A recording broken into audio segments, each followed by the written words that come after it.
everybody, welcome back to Bentley House. I'm Aira and today is my first polymer clay tutorial. I am not a polymer clay expert, I promise you. I have been watching other polymer clay channels and I will put some links below to some awesome polymer clay channels if you want to check them out.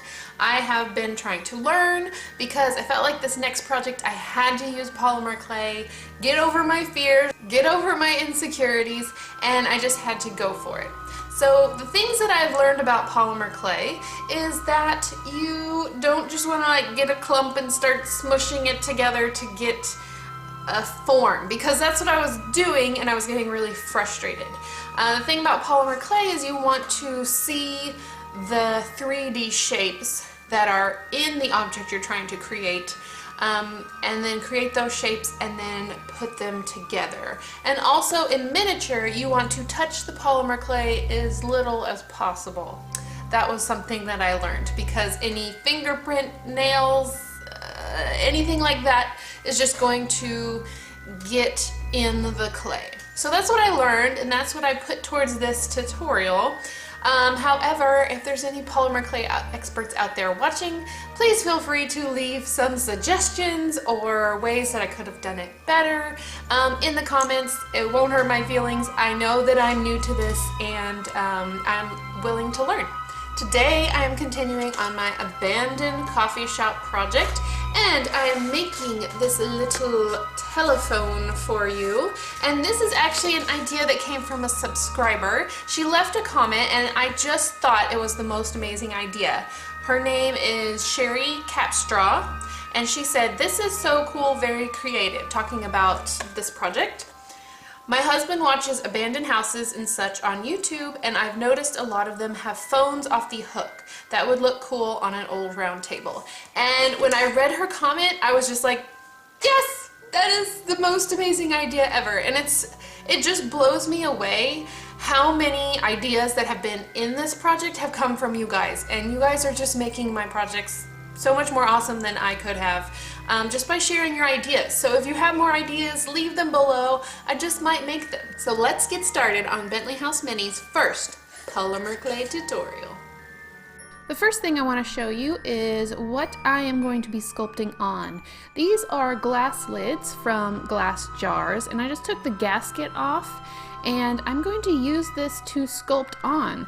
It can go into the oven. I have a small one, and then this large one is from an old candle, and I just figured that these would be really easy to hold in my hands, and they're fine to go into the oven. I'm going to be using the Sculpey 3 brand of polymer clay. I just got these packs at Hobby Lobby because I wanted a variety of colors since I didn't have a lot of clay stock already built up. Specifically, I want to use this red color, and I'm just going to pull it out and then go ahead and knead it a little bit so that it's nice and soft to go into my clay squishy thing. I hope you're going to very much enjoy the professional clay artist terms I will be using today. This is actually a clay roller, not a squishy thing. A lot of people also use a pasta roller. I am rolling it out on the thickest setting possible, which on this machine is a 9, and then I'm just going to fold it over in half so that it is double the thickest thickness. After that, I'm going to put it down onto one of my glass pieces because I don't want to touch it again. I want it to stay here and be able to be baked on this glass piece. I'm going to cut it into a rectangle shape that's going to be the body of my phone base. And then I'm just going to lightly tap the edges with my fingertip to round them out just slightly, because the original piece that I'm looking at, the front edges are slightly rounded. The next step is going to be to create the circle piece that you see that the keypad is sitting on. For this, I'm going to roll out a piece that I think it was the second thinnest layer. You could do the thinnest or the second thinnest. And then I needed to cut a circle. My circle cutters did not go down small enough, so I need to see if I can find a smaller circle cutter. But I did find a pin cap that was just about the right size, so I decided to use that. It didn't cut as well as a normal cutter would, so I cleaned the edges up with an X-Acto knife, and then I very carefully tried to pull it off of the glass. This is where I think my inexperience comes in, because I think if I had put the clay into the freezer for just a few minutes, the circle would have held its shape a little bit better, but I got it back on, I got it onto the rectangle form and then just tried to reshape the circle a little bit better. In the end, I'm pretty happy with the circle shape. I think it turned out well. Next, I'm going to make a little bit of an indentation, just like the original phone had. Eventually, I will paint that white. I'm not sure what that is. Maybe it's where you write your phone number or the phone number of that phone. Then I'm going to take a pin and I'm going to make just a small incision in the bottom of the phone. This is where the cord will eventually be glued. And then I also want to make a small hole at the top. If you look at the original picture, there is a hole there, and in the end you're not able to actually see this, so you can skip this step if you'd like to, but I didn't know how it was going to turn out, so I wanted to make sure to put in as much detail as possible. While I bake this piece according to package instructions, I also want to bake a long, thin piece of tan clay to be my keys later on. Now I'm going to take this roller mold that I happen to have. It's like a half sphere, and I'm just going to put some red clay in there, and I'm going to do this twice. These are going to become the two ends of my handset for the phone. If you don't have a half sphere mold like this, you could also make a full sphere and then later on cut it in half. So I am going to try and put these in the freezer. I put them in there for about 8 minutes to make cutting them a little later easier. I also decided to use my extruder for the first time to make an 1/8" diameter snake of red clay. Now I've taken my pieces out of the freezer. I am going to carefully use my blade to try and chop them from the bases, because all I really want are the half spheres. And then once I have them, I'm just going to roll them in my fingertips just a little bit to give them a more conical shape than they have, to look more like the receiver I'm looking to create. Next, I'm going to be putting all 3 pieces together. So I'm going to space out my 2 half spheres to create the length of the handset or receiver, like I said earlier, that I'm trying to create. I'm going to cut just a little bit off of my snake because I want one side of it to be flat. And then I'm going to lay the snake on top of the 2 half spheres. And I will show you a closer up of this in a minute. But this is what I was talking about earlier when I said in polymer clay, I'm trying to see the 3D shapes, make them separately, and then put them together. Now I'm using a small embossing tool, and I am slowly and carefully blending the 3 shapes into each other. I want to pull down the clay from the long snake and make it blend into the half sphere below it. And then after that is completed, I'll do both sides, and then I will just shape the handle. I'll make it curve up just slightly to give it that well-known shape of a phone. Now I am going to insert the pin. This is going to be the other end of where my cord goes, so I want to make sure that I create that hole. After the phone box is done baking, I can handle it, and I want to check it with my phone receiver before I bake it to make sure it's the correct size. Now I want to take that thin piece of tan clay that I baked, and this is going to become my keys. So what I want to do is cut very thin slices, and then I am going to cut them into squares to create the keys. I am glad that I made a big piece because I didn't know how many times it would take. I didn't know how it would break, but in the future I know I can use a little bit less. It did work very well to use my X-Acto knife to cut it into pieces, and it wasn't too brittle. They seemed to hold their shape. I ended up cutting 9 keys, even though on the original photo there are actually 12 keys. But I didn't realize that until after I was done, but I'm still happy with the effect that it created. Now I'm just taking some liquid polymer clay, and I'm going to slowly and carefully put all 9 keys onto the face of the phone. And this took some time. If you're trying to follow this tutorial, definitely just take a deep breath in, be patient. It's going to take some time to get them into their place, to move them around so that they're even and looking good. But it is possible, so just be patient, you can do it. Now I'm going to take a very fine detail brush. I'm going to use some white and I'm going to paint in that space I mentioned before, just below the keys. And I want to just highlight that little groove that I created. And then I'm also going to be using the black, and I'm not going to be trying at all to put numbers on the keys. All I'm doing is putting a little hint of something, especially since this is going to be worn and old.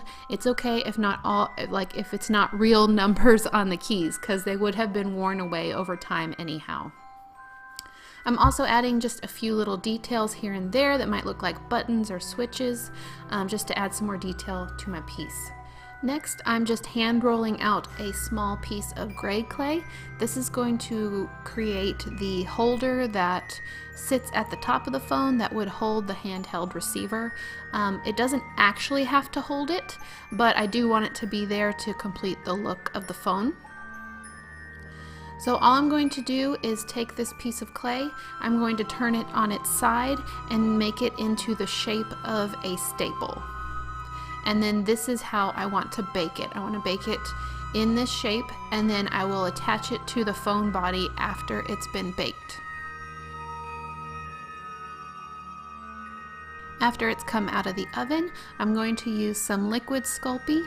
I'm going to use a generous amount because I want to make sure that this thing sticks. And then I am going to bake it once more in the oven so that I know that it is secure to the top of the phone. One thing I've found really nice about these glass lids is if you have a piece that's rather slippery, you can turn it over, put it inside the groove on the other side of the glass lid, and it will not fall off. After it's come out of the oven, once again, I'm going to add a little bit more liquid Sculpey all around the edges. I'm an over gluer, so I want to make sure it's really stuck, and then I'm going to bake it again. After it's come out of the oven one more time, I'm going to use some watered down acrylic paint, and I am going to, of course, age my piece. I definitely want to do this before I put my final glaze coat on it to make it shiny, because the acrylic paint doesn't always stick to that.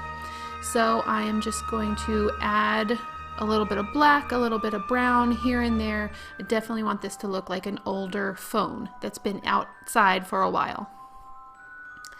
Now the glaze I'm using is not completely professional artist grade.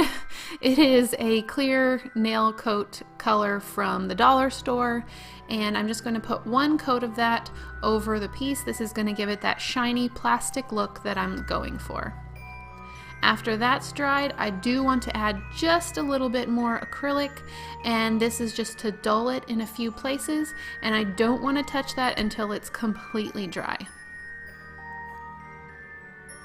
Next, I'm going to make the phone cord from some old Christmas ornament hooks I happen to have. But first, a message from your local historian.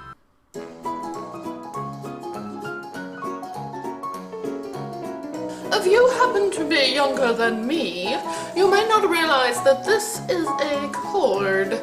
It attached the phone thing to the box thing on the wall. You can use any kind of thin wire for this, but I just happen to have these and they've really been coming in handy recently. I'm just taking a thin needle tool that I have, and I'm just going to wrap it all the way around the tool, creating that wrapped cord look. After you're done with that, you can just stretch it out as much as you want to make it look like gravity has been pulling the cord down. Now I'm going to take some red paint. I want this cord to be as red as the phone, and I'm just going to use the acrylic paint all over the wire. Now I'm going to be attaching it. I'm going to make one pile of tacky glue, one pile of the super glue, and this is really helpful in getting things to glue quickly. So I'm going to tap it into the tacky glue, then into the super glue, and then directly put it into the hole we created in the phone box piece. It should grab rather quickly, and then I'm just going to lay it down on my mat to line up and make sure that the cord is hanging straight down. After that has dried, I'm going to take the other end, follow the same steps, put it in the tacky glue, then the super glue, and then put it into the phone headset. Again, I'm going to lay that down and make sure it's as straight as possible. I actually did a practice phone before doing this tutorial. It was more of an 1980s, 1990s version. I'll show it to you now so you can see it. So you can use this in several different ways, several different types of phones. Now I want to insert it into my project. I thought it would look great next to the window, which would probably be the drive-through type window where people could accept calls from orders. I'm going to put tacky glue on both the box and the handset. I want the handset to also be glued so nobody is tempted to pull it. That's more likely that the piece will stay on the wall and not be broken. And that's it for this phone tutorial. He's now installed. Thank you guys so much for watching and joining me today. If you'd like to see more videos or you want to just know more about what's going on in my channel, hit the subscribe button, hit the notification bell. I do live stream. You can see me making miniatures in real time. I live stream once each month. If you hit that notification bell, it's more likely that you'll know when I'm live streaming. Leave me a like if you want to see some more polymer clay tutorials. I'm really excited about this. This is my first successful polymer clay thing, and that's thanks to the many experts out there that share their advice on YouTube. So definitely check out their channels, see what they're doing, because they know more than me. But if you want to see me make some more stuff, let me know, and I will see you in the next video. Bye.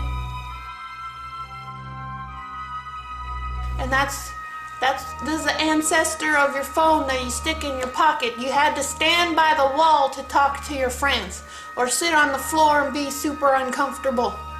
You don't know how good you got it these days with your phones, but this is a cord.